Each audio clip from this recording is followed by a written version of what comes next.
Thanks for the nice introduction, and thanks for the opportunity to present our paper here.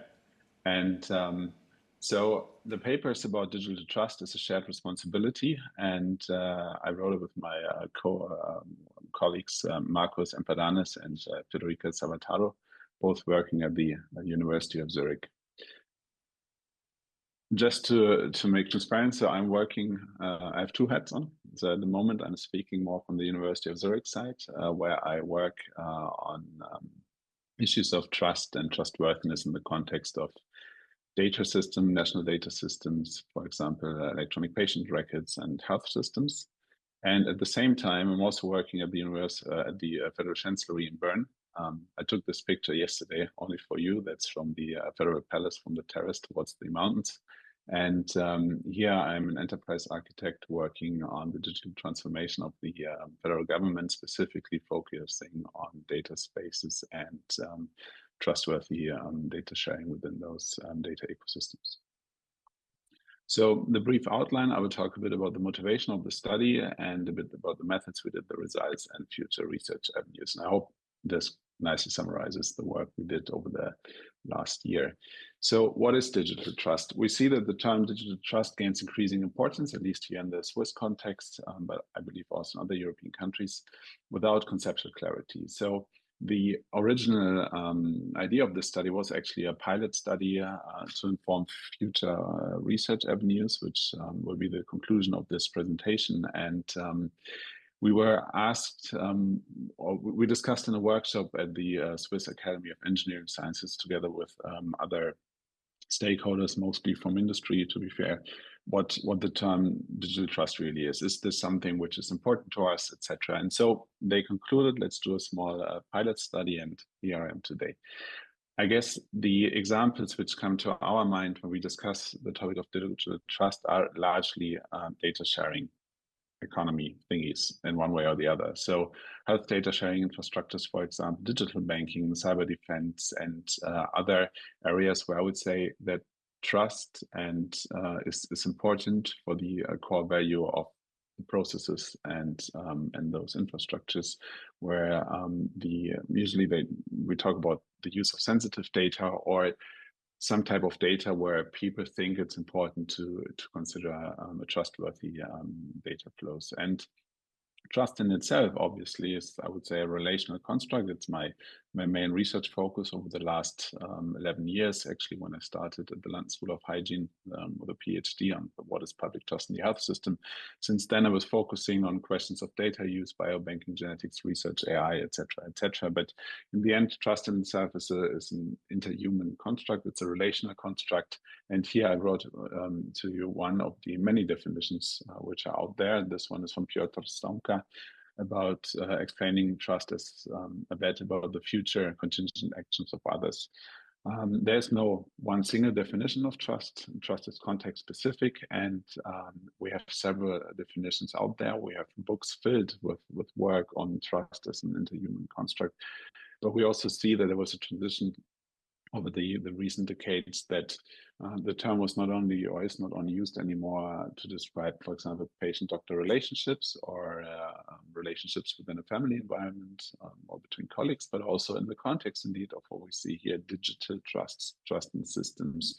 So we asked in this study, what is the current state of knowledge regarding the concept, implementation, resource requirements, and evaluation options for digital trust promoting activities and businesses? But I see also the relevance in the context of the government as well.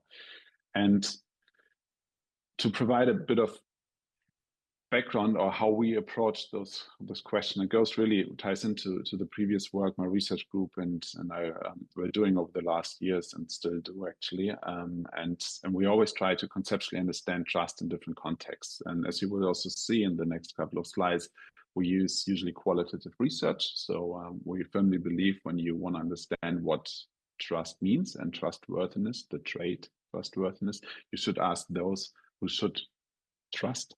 So meaning, for example, people who share data, users of the system, the public, maybe professionals, doctors, but those who you might ask trust from.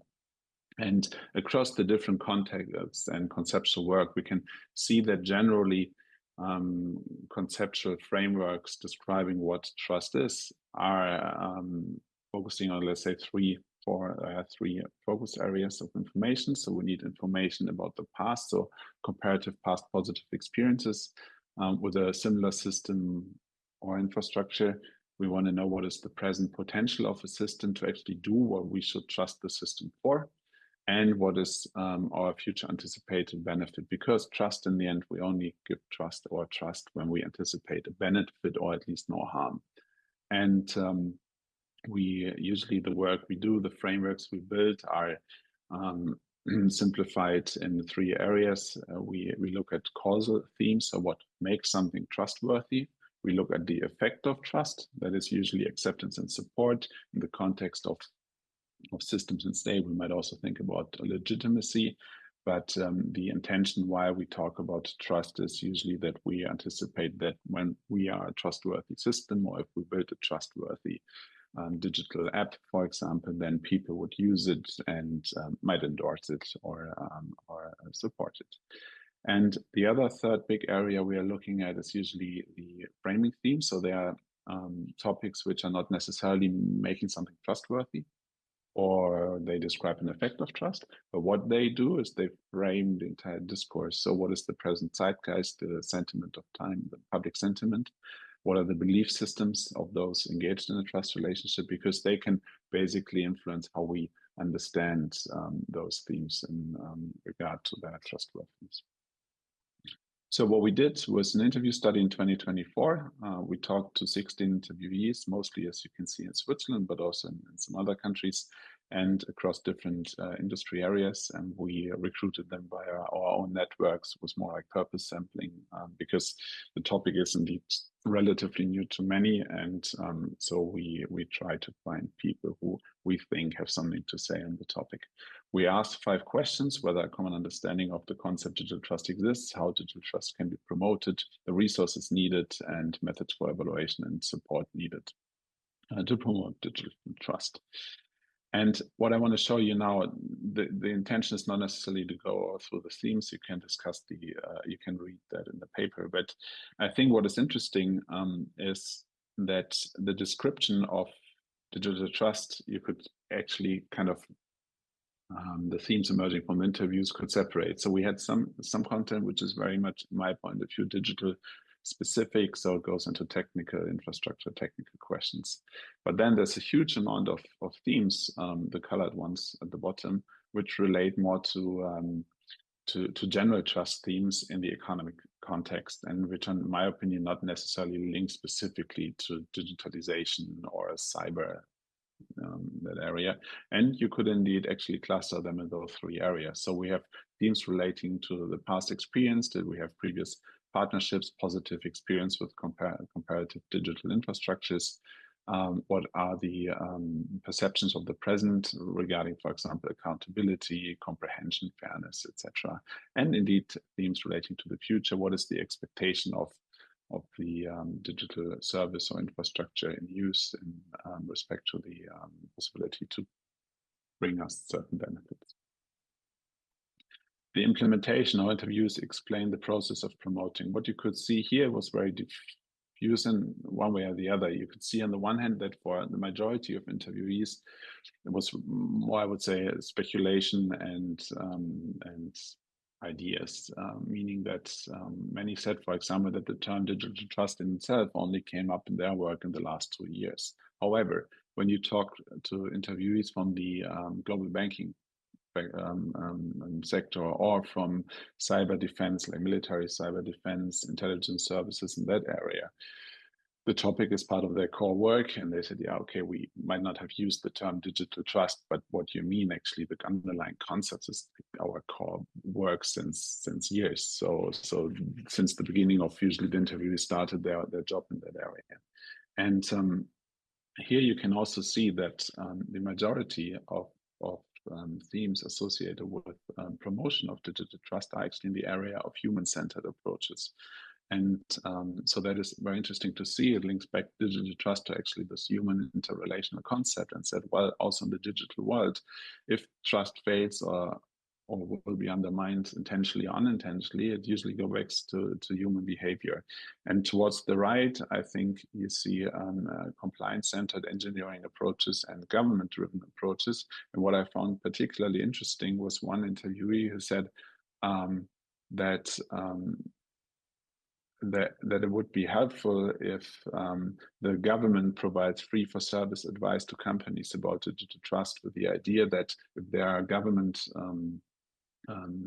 led courses on the topic, that would increase the overall knowledge level and the overall awareness in the industry, and that could raise the overall trustworthiness of the system. And so you see here that the promotion of trust spreads across the human factors, the compliance-centered factors, engineering approaches, and government-driven approaches. So it is a community effort to build digital trust, and it's not just something you can solve within a single company or within a specific sector. The next part were questions about evaluation and support. Also, as the previous speaker said, we like to evaluate, we like to measure, we like to understand. We want to know if, for example, activities that promote the trustworthiness of a digital infrastructure are actually doing what they should do. And here we see on the left side in the blue table an overview of different ideas what we could do. Comparative studies, employee performance increase in sales, meaning like, okay, if you have a company and you are trustworthy, that means that the product is bought.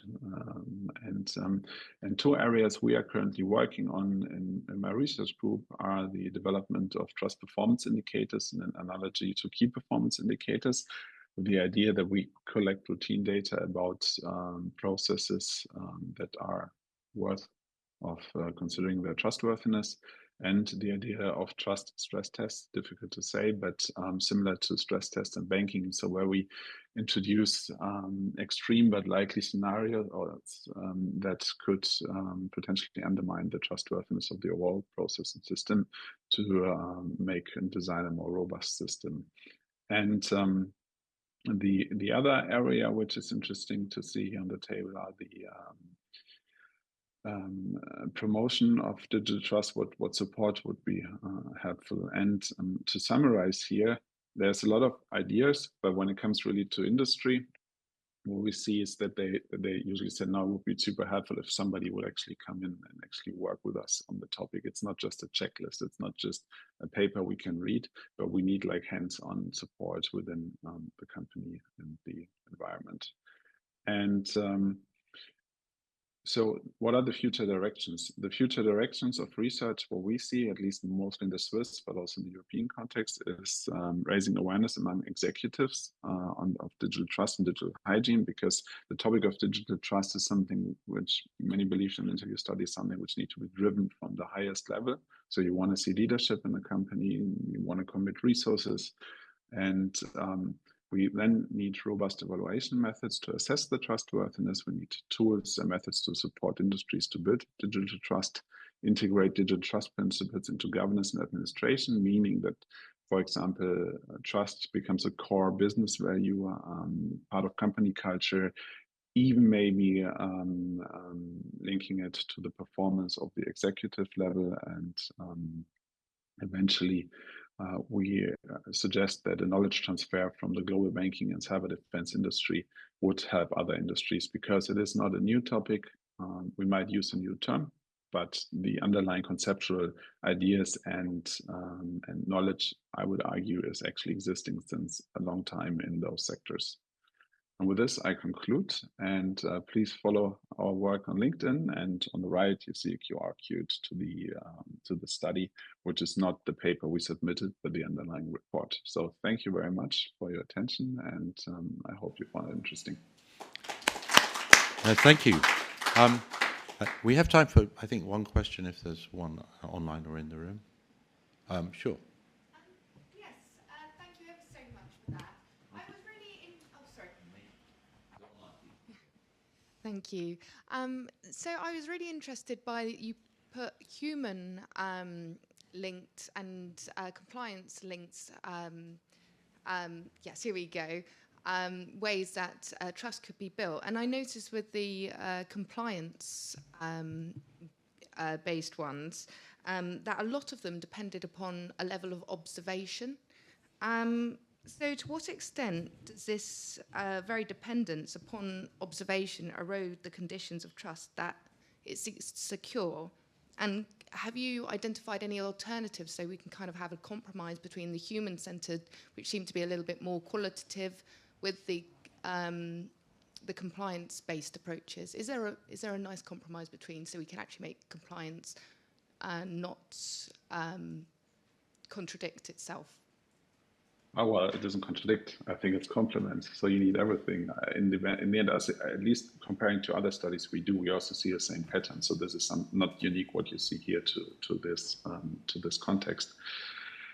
Because from an, like, let's say, user perspective, for some people, for example, having a label or knowing that there were audits in place is important for trustworthiness. For others, for them, it's most important that maybe the face of the system, let's say the interaction with a representative of the company is trustworthy, etc. So I think what you want to do is to have a more holistic view on trust building and not just say, okay, this is something which can be outsourced to auditing, or this is something we can entirely solve within the, let's say, company culture and human resources in terms of further training our staff in digital hygiene. So I think what you want to do is to have a more holistic view and work on the concept of trust from different angles. So at least that's also what we do in our work at the administration now. Yeah.